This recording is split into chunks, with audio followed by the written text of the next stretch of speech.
نیک دل حکمران اور ظالم فوج۔ دنیا کی تاریخ گواہ ہے کہ جب کسی قوم کو نیک دل، دیانتدار اور درد مند حکمران میسر آتا ہے تو وہ قوم ترقی اور خوشحالی کی راہوں پر گامزن ہو جاتی ہے۔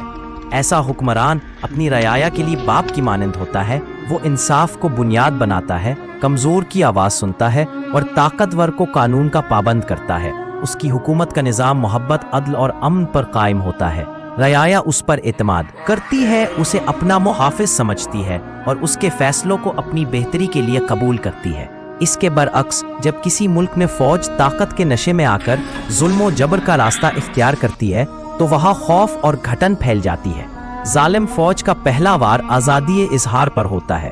عوام کی آواز دبتی ہے، سچائی جرم بن جاتی ہے اور انصاف کا خون ہوتا ہے۔ ایسی فوج ریاست کو اپنی جاگیر سمجھتی ہے اور اپنے ذاتی مفاد کے لیے عوام کے بنیادی حقوق کو رون ڈالتی ہے۔ نتیجتاً ملک انتشار، معاشرتی بے چینی اور معاشی تباہی کی طرف بڑھنے لگتا ہے۔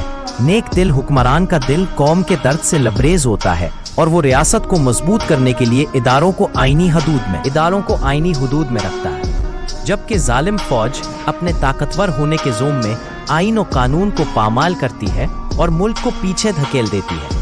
ایک سچا حکمران جنگ نہیں، امن چاہتا ہے اور ایک ظالم فوج امن کو بھی اپنے قدموں تلے رون دیتی ہے۔ تاریخ بتاتی ہے کہ قومیں اس وقت مضبوط ہوتی ہے جب ان کا حکمران رحم دل ہو اور ادارے اپنی حدود میں رہ کر ملک کی خدمت کریں۔ لیکن جب فوج طاقت کے استعمال کو اپنا ہتھیار بنا لے تو قومیں بکھرنے لگتی ہیں۔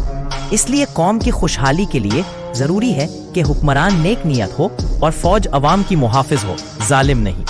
آخر میں یہ حقیقت ہمیشہ قائم رہے گی کہ ظلم کا انجام زوال ہے اور انصاف کا انجام کامیابی۔ نیک دل حکمران ہمیشہ یاد رکھے جاتے ہیں، جبکہ ظلم پر مبنی طاقت ہمیشہ تاریخ صفحات میں تاریکی کی علامت بنتی ہے۔